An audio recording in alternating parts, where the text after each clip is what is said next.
Hoy en Páginas Malditas te presentamos Los ecos del caos.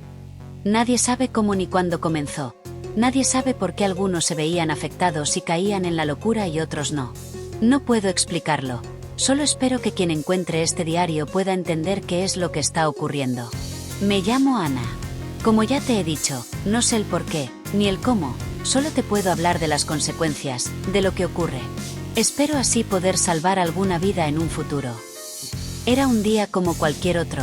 La vida en la ciudad era caótica.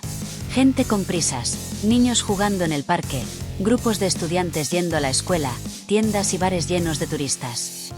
Primero fueron los pájaros. De pronto bandadas y bandadas de aves se estrellaban contra los altos edificios de las ciudades. Tras unos minutos de caos, todo cesaba y las aves volvían a la normalidad. Durante varias semanas se estuvieron produciendo estos fenómenos por todo el mundo. Los gobiernos pedían calma a la población mientras los expertos intentaban descubrir qué era lo que obligaba a las aves a atacar a la población o a lanzarse contra los edificios. Tras varios días sin incidentes, la vida en la ciudad parecía haber vuelto a la normalidad, pero al séptimo día volvió la locura. Esta vez fueron los delfines, las orcas y demás animales marinos. Algunas atacaban a los barcos y otras acababan varadas en la orilla con claros signos de lucha. Miles de animales murieron esa semana. Los científicos hallaron algo. Era como un sonido, una vibración que solo ciertos animales podían oír o sentir. Consiguieron aislar una nota, algo que nunca antes habían visto. Solo duraba unos minutos, pero pudieron relacionar las vibraciones con los ataques. Pronto el resto de los animales sufrieron el mismo mal.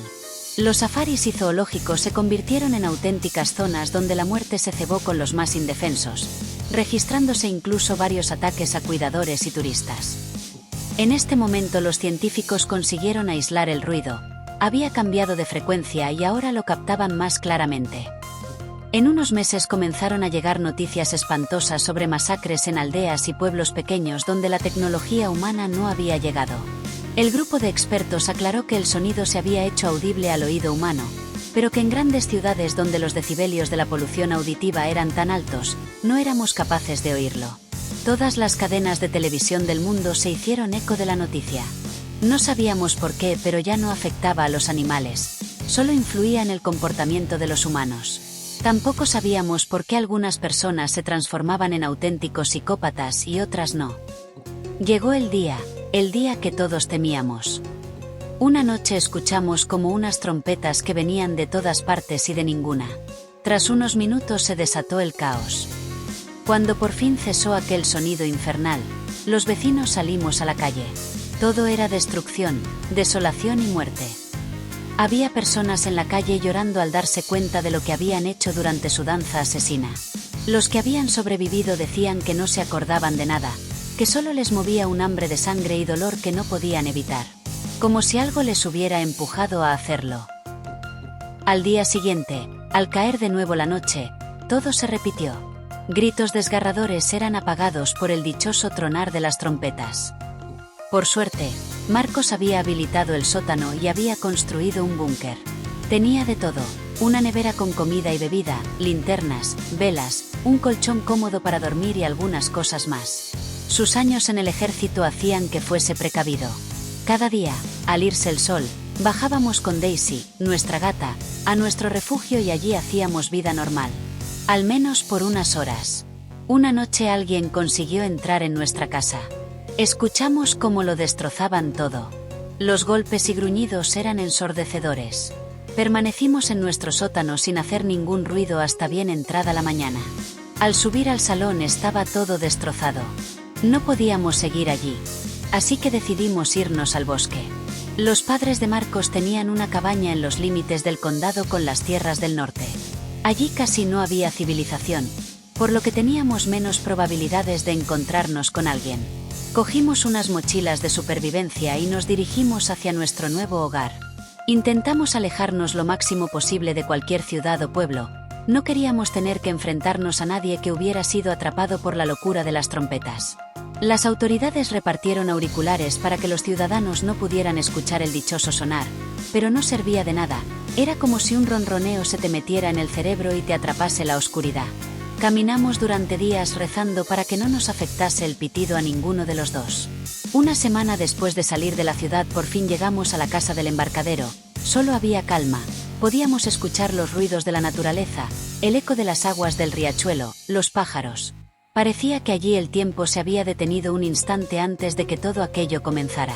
El padre de Marcos también había sido militar, por lo que había construido un búnker parecido al nuestro en el sótano de su casa. Era donde pasábamos las noches. Pasaron las semanas y un grupo de supervivientes se acercó a nuestra casa. Nos dijeron que muy cerca de allí había una auténtica ciudad de cuevas y era el sitio más seguro del mundo, puesto que desde que se habían mudado allí no había habido ningún caso de locura. Yo no quería irme, no confiaba en esas personas, allí me sentía segura. El grupo nos dejó un mapa con la ubicación de las cuevas por si decidíamos ir y salieron antes de que la noche les alcanzara. Marcos dijo: si nos quedamos aquí, seremos parte del caos. Necesitamos escondernos en un lugar seguro y esperar a que pase. Siempre había confiado en la sensatez de Marcos, así que cedí. La oscuridad estaba invadiendo el valle y decidimos salir por la mañana. Tristemente, abandonamos lo que había sido nuestro refugio seguro los últimos meses para adentrarnos en lo desconocido. Un par de horas más tarde llegamos al destino. Era algo impresionante. Había una gran montaña en forma circular con cientos de cuevas. En el centro habían construido un pequeño pueblo con un mercado, una escuela, una huerta. Incluso un molino que sacaba agua del riachuelo. Era increíble. Durante el día era un lugar lleno de vida, pero cuando caía el sol todos se cobijaban al amparo de la oscuridad de las cuevas y el pueblo quedaba totalmente vacío, en silencio y a oscuras. Los habitantes de las cuevas nos acogieron con alegría y afecto y nos mostraron lo que se convertiría en nuestro nuevo hogar a partir de esa noche. O eso creímos. Nuestra cueva estaba elevada del suelo unos 10 metros, y desde allí podíamos ver toda la explanada llena de vida. Ezequiel, el que parecía el jefe, nos explicó que las paredes de las cuevas estaban envueltas por un material que nos protegía del eco que hacía que nos volviéramos locos. Nos dijo que descansáramos esa noche y que al día siguiente nos asignarían algo que hacer. Todo el mundo colaboraba con la comunidad y todos se ayudaban los unos a los otros. Solo había una norma: no salir tras la caída del sol. Nos advirtió que pasara lo que pasara y oyésemos lo que oyésemos no bajásemos al pueblo. Dentro de la cueva nos sentíamos seguros. La primera noche encendimos un pequeño fuego y por primera vez en mucho tiempo dormimos toda la noche. Pasaron semanas sin altercados, parecía que la normalidad había vuelto a nuestras vidas. Todos los vecinos de la comunidad aprendimos a luchar, a cazar y cultivar. Una noche tras recogernos en nuestro refugio, un sonido de pasos resonó fuera de la caverna. Con el corazón en la garganta, me asomé y lo que vi me dejó paralizada. Sombras de personas, ojos desorbitados y cuerpos retorcidos que vagaban por las calles del pueblo. Era evidente que aquellos que habían sido tocados por la alarma ya no eran humanos, sino meros ecos de lo que una vez fueron. No entendía nada. Aún era pronto para que sonase el ruido infernal y aquellos seres no eran personas enloquecidas. Eran otra cosa, algo inhumano. Un pequeño gemido de miedo salió de mi garganta y uno de los seres giró su cabeza. Me miró fijamente a los ojos. Nunca olvidaré esa mirada vacía. Algo agarró mi brazo y tiró de mí. Cuando desperté del trance, me encontraba rodeada de esos seres junto a Marcos, que me había visto descender por las rocas hacia la muerte y había venido a por mí. «Debemos irnos», dijo Marcos. Sus palabras fueron interrumpidas por el sonar de las trompetas y una oleada de gritos inhumanos se dirigieron hacia nosotros. Entonces Marcos se giró hacia mí con los ojos llorosos y gritó que corriera. Me subió por la ladera de la montaña y volvió a gritar algo que ya no pude oír. Me giré para mirarle. Esta vez sus ojos estaban llenos de rabia, su cara era una mueca de ira. Intentó alcanzarme, pero por suerte los seres que vagaban por allí estaban más cerca y dirigió su ira hacia ellos. Yo no podía apartar mi mirada de aquella visión terrible. Mi esposo, mi compañero, mi salvador, mi otra mitad. Allí estaba destrozando cuerpos como si fueran mantequilla. La noche se tornó interminable. A medida que la locura se expandía, mi mente comenzó a flaquear. Me había quedado acurrucada en una esquina sin poder apartar la vista de aquella carnicería, sollozando como un bebé. El ruido de trompetas terminó y el silencio cayó como una losa en la noche. Marcos detuvo su danza macabra, entonces se giró y me miró. Su cara, su ropa, sus manos, Todo estaba lleno de sangre y vísceras, pero sus ojos eran los de mi esposo, era el de nuevo. Intenté acercarme, pero negó ligeramente con la cabeza. Entonces se incorporó y se dirigió hacia el bosque. Esa fue la última vez que vi a Marcos. Mis nuevos vecinos me contaron que a los pobres diablos a los que les había afectado el horrible sonido se habían convertido en cuerpos vacíos sin alma y vagaban por el mundo sin rumbo a la espera de que un nuevo canto de sirena les obligase a matar o a quitarse la vida. Desde entonces, cuando amanece salgo al bosque con el grupo de caza o con el de reconocimiento con la esperanza de volver a encontrarle.